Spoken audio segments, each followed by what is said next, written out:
the Chief Security Officer of Black Rifle Coffee Company. Ryan, welcome. Thank you. Ryan, not sure everyone are familiar about Black Rifle Coffee Company. Maybe you can share a few words. Yeah, Black Rifle Coffee Company. We are a veteran-founded coffee company in the United States. We serve coffee and culture to Americans, people who love America. If you don't love America, please see yourself out.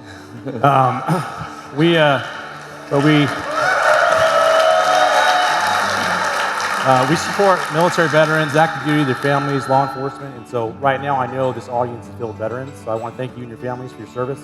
We appreciate that. We love you. We sell coffee at grocery stores, convenience stores. We have a couple of online locations as well as outposts where you can go and get the full experience, about 40 across the United States. Wow. So how big is your team? My team is 4 people. And that includes physical. So we are intentionally converged physical cyber team to be lean and be aggressive. So we work together something like 2 years? 6. 6? Talking to my wife. 6 years. We started at Levi's, right? Yeah, so we were at Levi's working there, smaller team there too. And then when I got to Black Rifle, it was literally the first calling. Why? We didn't have a program at Black Rifle. We didn't know what was going on. I needed to know what is actually happening. So what's my attack surface that I think I know? What's the attack surface that's really out there? And what should I really care about the most? And in particular for our organization, one of our values is love. That goes to our customers, people I talk to here. And so we found is, okay, well, who's coming after them? What are they doing? And so it wasn't just that I need to know what's happening. I need to be able to do something about it, and not later. Right now. That's what needs to happen. So maybe we'll share some stories of, in the trenches. I remember you launched a new website a year ago and it was not as smooth as you hoped. I mean, it was a smooth rollout. It was great. So what I'll say, to protect the identities of the guilty, what I'll say is, so we did a next-gen website launch. I think as all of you have done like 10 times, right? Next-gen. So what do? You stay up and you watch the cutover happen. You make sure security didn't break it, all that. So we did. Everything went wonderful. I went to bed at 11 o'clock, as one does, and then I woke up the next day at 7 to 2 alerts from Cyberint. Overnight, 2 lookalike domains were stood up that didn't exist before. They had immediately already replicated our website, including adding on some third-party chatbots. They already had an MX record up to send emails, DMARC lockdown, SPF, DCAM, and they were already emailing people to phish them to get them to come to their new website. So the fact that we were able to get that over what I would consider a nap, and then start taking action on it right away to protect our customers, is pretty incredible. And even just demonstrating that to our leadership, saying, hey, this happened, we knew about it, we've taken action this quick. It's not something people would expect out of a small team. And so it gives a lot of credibility overall. Helping early in the program build credibility with your management, I think is really, really important. I know you use a lot of third parties as a small team and SaaS. It's part of your tech surface. How is that going? Yeah, I love SaaS, right? Everybody loves SaaS. So we all have stuff we try to manage that we know we can control and influence. Sometimes SaaS is great. Sometimes it's a lot of doom. I can't tell. It's a black box.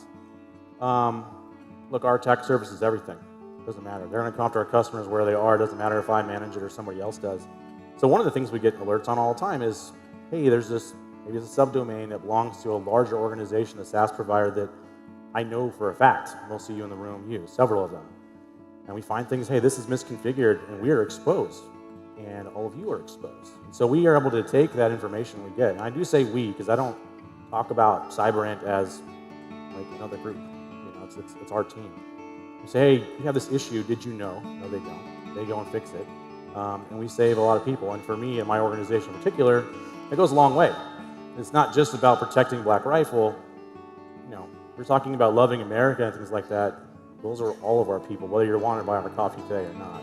So we have to give back that way, and that's one thing. It's not something anyone expects us to be able to do, right? Why would you do that? We're not world police here, right?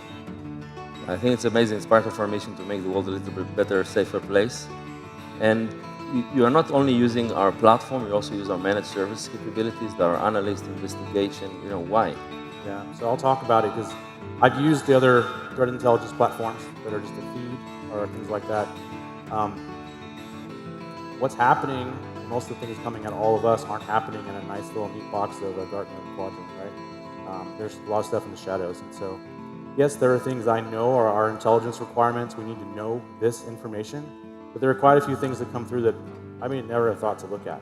And at the end of the day, you cannot automate all the context into decision making. A person does need to look at it. Also, though, what's part of that is, I think all of you in this room strive to this, is your analysts need to be critical thinkers, right? Our technology is not quite there yet.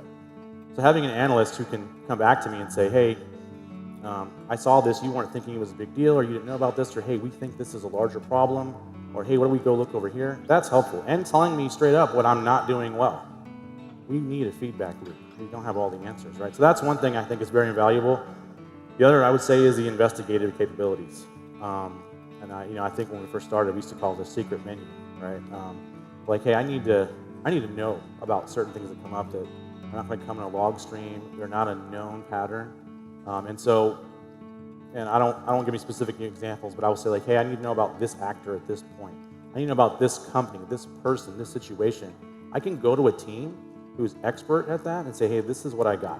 And sometimes it's not much to go on, as we love to do in security, right? Go find out. Come back with what we can do. And it's pretty incredible, because to manage and maintain a team of people like that, it's just very expensive, and I'm not going to be able to do it. So having, as I like to call it, Thor's hammer, pretty incredible. And people know at our organization, if you absolutely need to know something and you need to figure something out, you come to the security organization and we'll take care of it. And that's incredible. Wow. Ryan, thank you very much.